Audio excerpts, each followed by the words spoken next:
Thank you for prepping the audience with the fact that I'm old. And, I feel old. A pleasure to be here. It's an honor, and I'm also humbled because the other three presenters managed to take everything of value out of my presentation, so I'll be able to ad-lib a lot more than I generally would. I entitled a slide, the cover slide, and if you don't mind, I'll be using my notes, Applied Critical Thinking for the red team. If the rest of my presentation is proved uninteresting to you, the lead-off statement is one I'd like you to hold on to. Like critical thinkers, the red team asks a set of questions, but they can be summarized, hundreds of questions, into what exactly is the problem? What? Is it a social mess? Is it a wicked problem? Is it dyadic? Is it a multi-attribute simulation issue? What? So what? Why does it matter to the military or the policy community? We don't deal with policy very much. And then what if? What if the conditions, the assumptions, and the future were different? Then what would happen as that problem evolved? And to do this, we ask of ourselves and our customers two things in going through answering those questions through a lot of techniques and methodologies. Number one is to defer judgment. And number two is to suspend disbelief. This comes with difficulty for a great deal of our customers, and all of you understand why. The paradigms, the mental schema that the colonels talked about are very real. One of our biggest problems is that I don't have slides. One of our biggest problems is dealing with groupthink. We all are victims of that. All our organizations do it. I mean, you have a close, cohesive, consensus-building kind of organization, then you are using the perspectives of which you are capable of generating, or which you hold in the backpack that Dr. Stafford mentioned. Our job as a red team, as an outside agent in most senses, is to say, there are other perspectives that matter. The adversary has a vote. Here's how we might vote, by his statements, by his actions, by the way he attends to deal with us. So if I can ask you the rest of the presentation to defer judgment,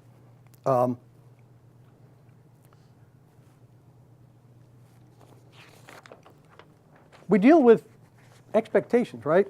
The mental schema and the stereotypes that were mentioned by our previous presenters are clearly an issue for us as we go into a planning team, try to be of assistance for a project development team, or we do a lot of work with SOCCENT, as you might expect, SOCCENT and CENTCOM, and now SOCCER and UCOM for a common set of problems. So what are the mental schema we're bringing in? I don't mean the policy statements at the national level, out of the NSS or NSCS. I don't mean necessarily what the media offers, but what are our own internal schemas as you as warfighters, strategists, and planners. There's nothing necessarily wrong with your schema. The question is, do they have a place to accommodate perspectives and to use that, what we do, and techniques to use the capability to accommodate different perspectives. We introduce what you'll be familiar with when I say it, but you'll interpret your own ways as wildcards. What could occur that we are not planning for, but is otherwise possible, physically possible, plausible, and even feasible in terms of an adversary or an opponent or a competitor's goals? So what could they do that we're not planning for? After, I'm a planner. You have a finite number of hours, months to plan for something. You can't plan for every possibility. The permutations are endless. So you want to go through the ones that have the highest likelihood of being confronted. And I hate the dyadic of most likely and most dangerous. I really hate that. Because any intelligent adversary has a spectrum of capabilities that he can apply and a spectrum of ways he can apply that between what we consider the most likely and the most dangerous. He may surprise us with a wild card. Bounded by, of course, by their capabilities. And black swans. Ender's Game comes to mind, the next Martian landing, and outlier behaviors. Behaviors that a non-state actor probably used, that we have observed in the last 18 months, that we did not expect. That behavior did not seem to be in their interest, in terms of their instrumental values or their sacred values, but they did it. Why did they do that? It's something we can explore. In terms of ambiguities, the final bullet on the slide, take a look at ISIS or ISIL or the Islamic State or the would-be caliphate. What did we collectively, American public, policymakers, the intelligence community, you warfighters, what do we think about ISIS 18 months ago? The evidence we used was, of course, as all evidence is in the intelligence community, ambiguous, incomplete, sometimes can be interpreted multiple ways. But now, what do we think of them? In terms of the evidence that we originally had versus what their behavior showed. So the nature of that ISIS and the threat they pose have changed for us.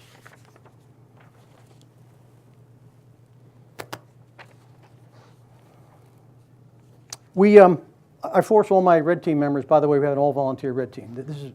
This is kind of their night job. We have no billets, no funds, not much love, but they love what they do. But they all go through strategic and systemic operational design training. It's a 2-week course that we run down there on contract. Now it's in JSOW, something you should probably look at, and as JSOW's new version of the course, I think it's going to be very powerful. And that's helpful for us in structuring otherwise ill-structured problems, to go about saying, what are the parameters of this? How far out should we have a context, or should our planners or our project managers have the context in order to catch, whatever the noise to signal ratio issues that are there? I mean, you can't go out to Pluto. The question is you have to define the context relative to the problem. We can help with that. Probably we are told the feedback is the cultural insights we offer are probably the most valuable. We know this. We have a Cultural and Language Center here. Dr. Slomeski, a colleague of mine, does a terrific job. But in terms of applied cultural understanding, the Marines do this very well, at Kayakal, at Quantico, do no harm is a big issue. So how do we approach things by, first of all, doing no harm? We can easily throw gasoline on an existing fire. So what do we avoid doing in a cultural context, as well as what our proactive nature inclines us to do? That advice has proved useful. The critical analysis support for planning and decision-making can start up front when the conceptual design of a plan is being debated, as we're doing it at CENTCOM, or can come later, at the last part. When you come at the last part, you're viewed as a seagull, right? Came in here and you crapped on me. Where were you when we were gutting this out in 6-day weeks? And okay, well, that's a question of an invitation. We can't inject ourselves. But along the planning phases, particularly in the assumptions generation, is where we hope to help. Functional area assessments, a lot of these we've done, like the concept for logistics support, command and control, strategy development, basing, scheming, overflight, port issues, and what are the concepts for those that matter in future plans?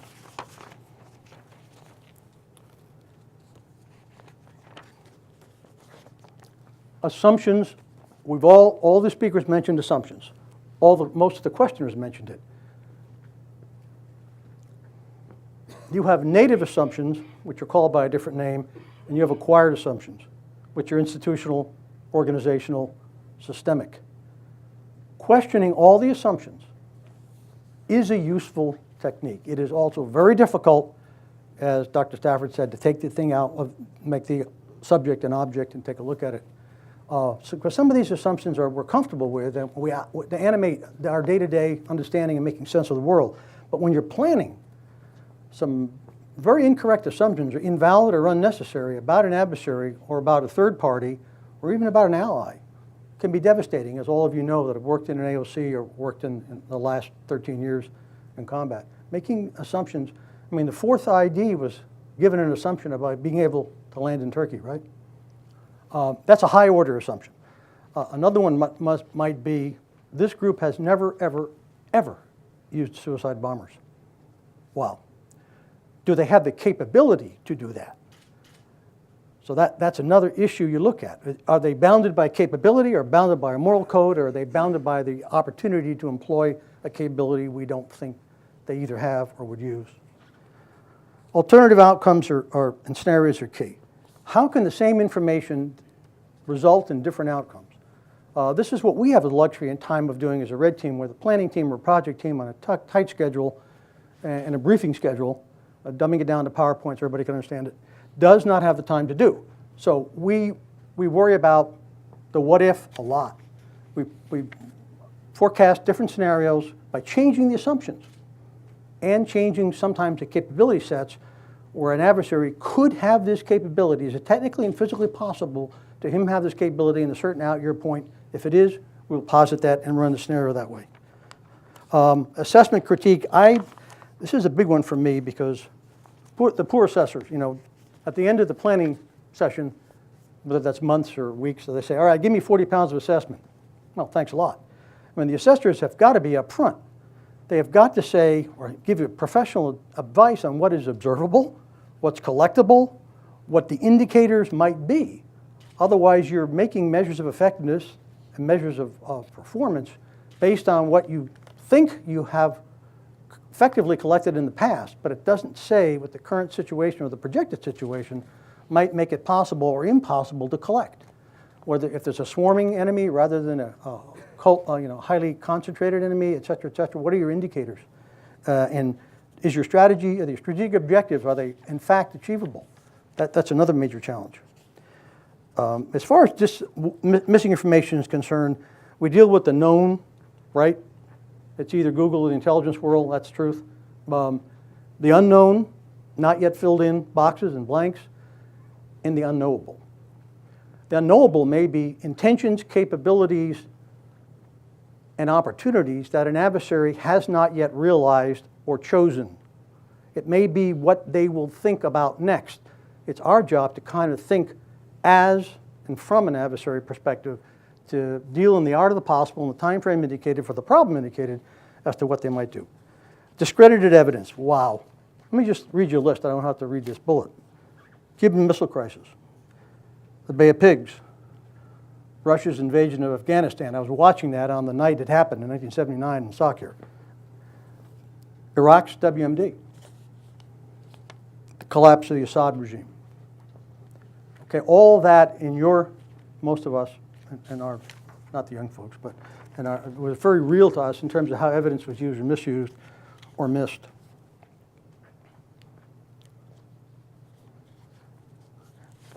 The key point here, I think, in consistency is that there's some potholes. That is the data. Is it accurate? Is it relevant? Is it timely, of course? Is there enough of it? There never is, right, ladies and gentlemen? Is our analysis appropriate to the data and the problem set? And what are our expectations and assumptions? So if small and consistent and and convincing, as Carl MacArthur said, we're confident based on our success. We've used these indicators and collected that data before. Therefore, ergo, ipso facto, it should be appropriate for the next challenge. May not be. Ender's Game comes to mind. May not be at all.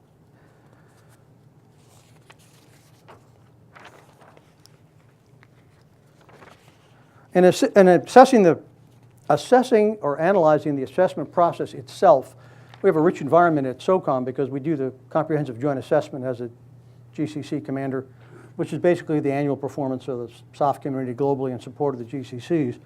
We also have the global campaign analysis for counterterrorism, even though 7,500, its life is indeterminate at this point. We still have the quarterly and annually report on assessing performance and for all of DoD, not just SOF. We haven't been relieved of that yet in the UCP or the GEF. And we've got the Global Campaign Plan for Special Operations about to be, we think, we've been writing this furiously for about a year and a half, launched to OSD to fulfill a planning order that we have a global, basically a distribution plan and a kind of a set of objectives through the TSOCs and the GCCs for them to employ our forces, but us to sort of be rated on how we provided what kind of forces, how prepared they were, et cetera. So that's a big assessment challenge. Assessment's about probabilities too. The limitation is imagination. Imagination informed by professional judgment is vital, but choosing the relevant analogies to those who've been trained in history is really important. I mean, you can die by the tyranny of the analogy.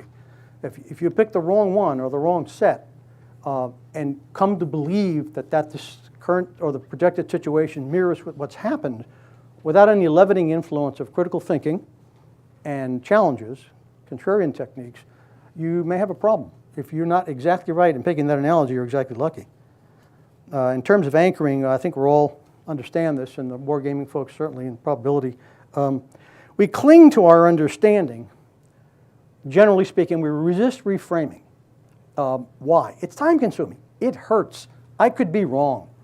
So our customers, and even within Red Team, we fight this every week in training.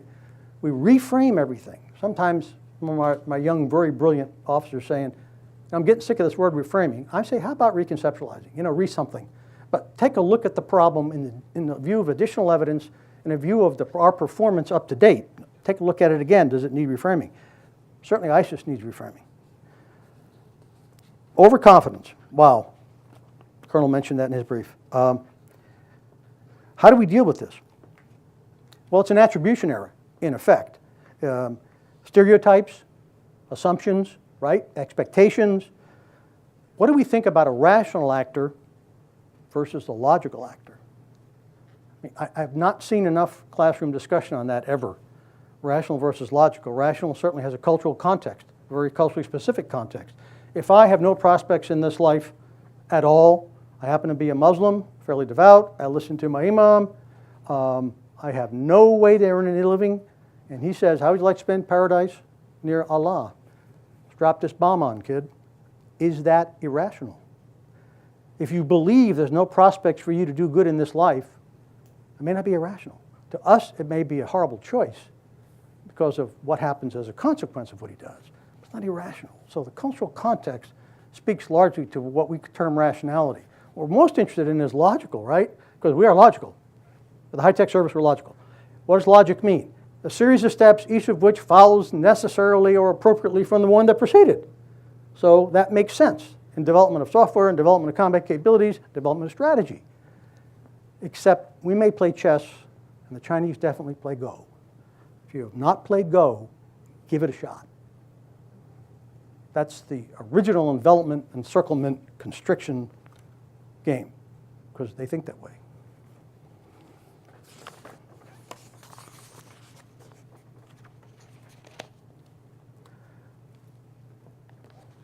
I could spend, and I do spend, weeks on this. Basically, you can't think exactly as an adversary. It's impossible. You're not them. But you have lots of help from subject matter experts, from natives, from ethnographies, histories, behavioral history, tracking what they have done. The larger the organization, the more it's endured over time, the easier it is to make some judgment about what they might do next. I mean, because if they've always turned that regiment to the right under fire 98 times out of 100, if I attack that regiment, I have a pretty good indicator of where they might turn. But that's at the low end. At the high end is what might they target and why and in which domain. These are the things that we have to, my folks, have to be competent in before they can even attempt threat emulation. And it's not for everybody. It makes their head hurts. I mean, it's got self-selecting group within the self-selecting red team, but even try threat emulation. We use simulations and wargaming, of course, on this, and we use probabilistic software. But thinking as somebody else when you're not, over a period of time, puts a strain on you. And some people just love it, some people don't.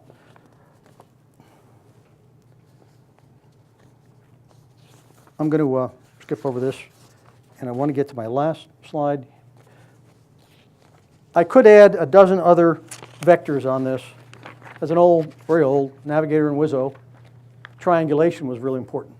You want to get if your pilot didn't want to be very displeased with you, you want to tell him where you were, at least within one country, right? All of these tend to narrow down our cone of uncertainty on an actor, a problem, an issue. If you have information in these domains and you keep refreshing them, open source, subject matter experts, intelligence community. I've got others we could add. Obviously leadership, organizational dynamics, on and on and on. But we try to triangulate with everything that's available. I'm much more interested in your questions than I am in my talking, but I appreciate your patience. Thank you very much.